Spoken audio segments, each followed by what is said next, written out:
Okay, y'all. Let's see. Am I recording? Recording. Okay. I don't want food in my teeth. Anyways, hopefully I can figure out how to edit all of this. Which I probably won't, and because I don't have time for it. Anyways, I wanted to give a 2026. I don't even think I put my channel up at all this year. Maybe I did. I can't remember. Anyways, I want to update you all because Master Gardener's Landscape Design.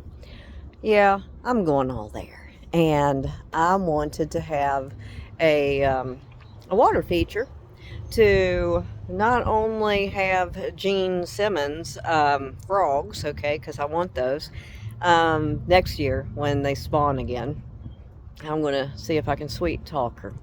And I wanted that. But I also love it when I had a little pool up that the dragonflies would just, there was this one particular dragonfly that in the mornings he would take off, go to one side of my house, way off actually in the road, and then circle back, and he would dip into the pool, keep going, and then he would do this back and forth thing for like an hour in the morning. I don't even know if it was a he.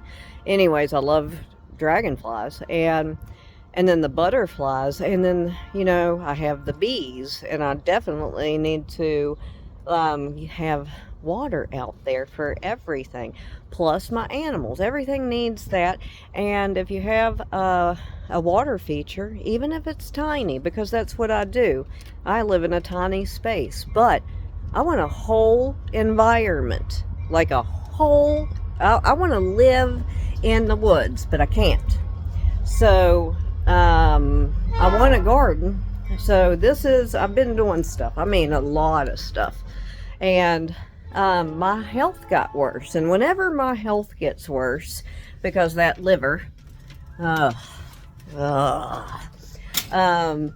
tend to feel like I'm running out of life, and my mortality is like, you know, on and popping.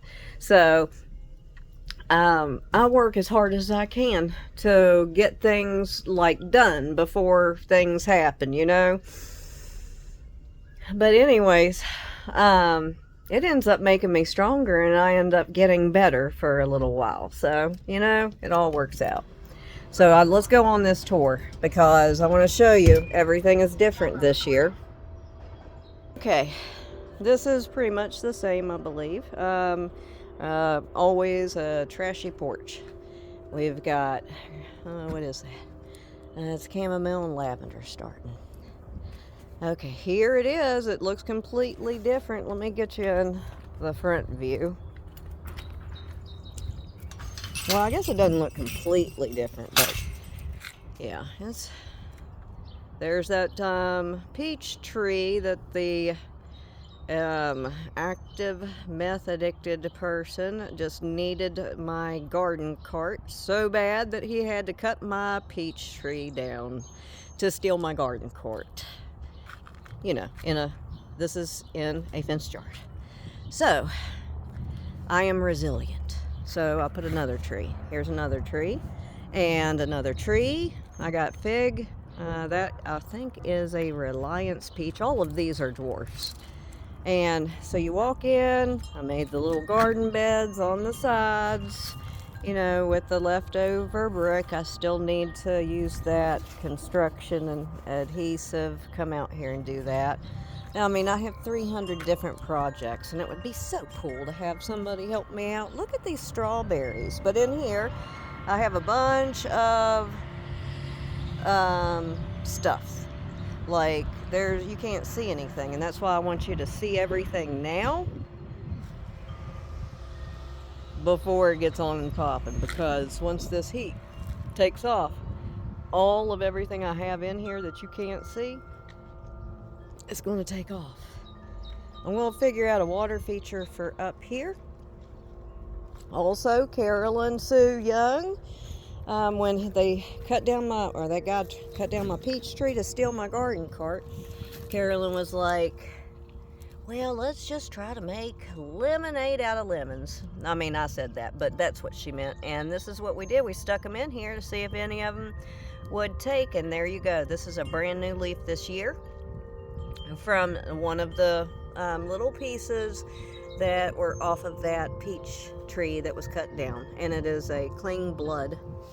And then here we go. Here it looks like these are my nectarine that I pruned, and all I did, guys, start doing it because Carolyn was on me, and I did it. And look, because these peach trees, though, they're not going to give fruit. Okay, these are the branches that came off in the pruning, and they're living. They probably won't give fruit for a few years, but still, yeah, that's a free tree. You're not doing any kind of labor to it. So, you know, button up, Buttercup. Here we go. There's a fig, and then here we have the green gauge plum, and then here we have the black cherry, and then that's a Bordeaux fig. Over there is the hardy fig. This is the Celsius or Celestial. I'm not positive that one's going to make it. It's not really great for this zone, but I thought it would work. And then is dark peach. No, dark plum, purple plum, which I love. I moved my asparagus over here. Didn't touch my sage. You know, they're growing into nice bushes. There's the non-cherry, non-king cherry out there. Asparagus. Doesn't look too bad. We got a lot of things put in here, but I wanted you all to see where I took down. I put across. Remember, I said I was going to be developing that land over there for gardening, or I wanted to. It was my dream. Well, keep your faith. Darrell Miller bought it and is letting me garden part of it, and he's going to do some construction over there and put something really good for the community, which is packaging and cold storage for our community, you know, because he really makes things happen. I love his brain. Give me your brains, Darrell. Anyways, check this out. I made this. Well, I had help making this. I designed this. And this is going to serve multiple purposes. See my nectarine tree down there? It's like from that post to the very, very, very back post where you see the compost bin. I only have 70 feet. From this gate to that, that fence, I have 40 feet. This is my house. Pretty big house for this little tiny lot. And it's all about maximizing space, working with what you have. And man, this looks trippy this way. I'm going to put the cattle panel up on the fencing side. So that way over here, the muscadine, see, look, it's coming alive. I'm going to train it up over the cattle panel, up onto the top of this pergola that was created. Well, I can't take credit for all the labor at all. In fact, my best friend Stephanie Keeney, her husband and his children came over here and taught me a lot of things, like so much. And I mean, who does that? Who ever does that anymore? People don't do anything for people anymore. You know, it's just like you're on your own, you know, which I don't mind being on my own, but for this project, that was such a blessing. I can't tell you. So this is the nectar. Oh, and in addition, I am going to I'm going to do some reinforcements on this, do the cattle panel on this, and then I'm also going to put my yoga swing out here once the stuff starts growing, because over here I have Isai, I hope I'm saying that right, hardy kiwi. It's not a fuzzy kiwi, but it grows in our zone, and it grows more prolific than those muscadine grapes. So they're going to share a house. Plus, they'll share that house with winter squash, vining winter squash. Okay, now back here. Okay, so there is the nectarine tree. And then here we have blackberries and raspberries. Now, here is something that I want to show you all. Facebook Marketplace, as you can see, bunch of stones. You can see Layla just having fun trying to kill my pollinators. Don't know why, but I want a water feature.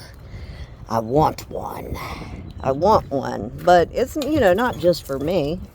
I mean, surely that will be peaceful to listen to the water feature, and it's sound canceling from the neighborhood, the yelling and the screaming and the cars and the, people who didn't get their money and didn't get their drugs or something. This will create a zen space, and let me tell you, I did this, okay? And this is about 3.5 feet deep, but I did it. It's about, 7 feet wide. So I want to fill this in, but first I'm going to put a liner. Well, I didn't purchase a liner. I'm going to put an old comforter down in there and make it nice and cushy. Tear up some of this extra cardboard I like to just actually have at all times. And, get it nice and cushy. And then secure the liner with my things, okay? And then here, this is the back of the house. My next project. Well, maybe not my next one. The garden over there is my next project. But this is going to be a project that I'm going to have done before the summer's finished with. And I'm going to build that type of pergola back here. But with this one back here, I'm going to put a roof on it. And I'm going to keep that roof at a slight slant. And my idea on that, you'll love this. The reason I want to keep that slope on there is because when I had my gutters replaced, I told them I didn't want to get rid of anything because I want to harvest water. So I'll put these gutters that I kept on the structure, and that way I'll harvest the water there, because water's expensive, and our environment, we have so many things up in the air with data centers, like what's going to happen to our water, I don't know. I'll show you. Move, Layla. Layla, move. No, Layla. I'm going to show you. That's what I'm doing back here. I'm also going to cut that down and just put a stoop with a railing, because I don't use that porch. It's like, no. Okay, thank God for this ramp. Okay, I'm so tired already. Anyhow, I moved that stuff here. Okay, here is a gutter coming down, and here is a water capturing system that I'm going to, oh man, I'm going to build this out level, so that way it'll sit on it, and I'll just plop it right underneath that little water exhaust. Yeah. Okay. Oh, and for those, and this is a rosemary wreath, and I have mint grows everywhere, and what I do is I let it grow everywhere because it keeps unwanted pests away. I don't want all the pests to go away because I still want, bugs to be able to eat other bugs. Don't get don't try to be God in your garden. Work with it, support it.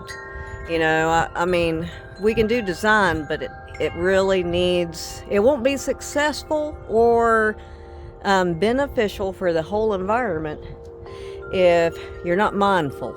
And right here is, I took a bunch of mint stems because they grow pretty long and they're not vines, but you know, I was just braiding them. I don't know what I was doing, and I found that I made a wreath. Like, you know, this wreath is 2 years old.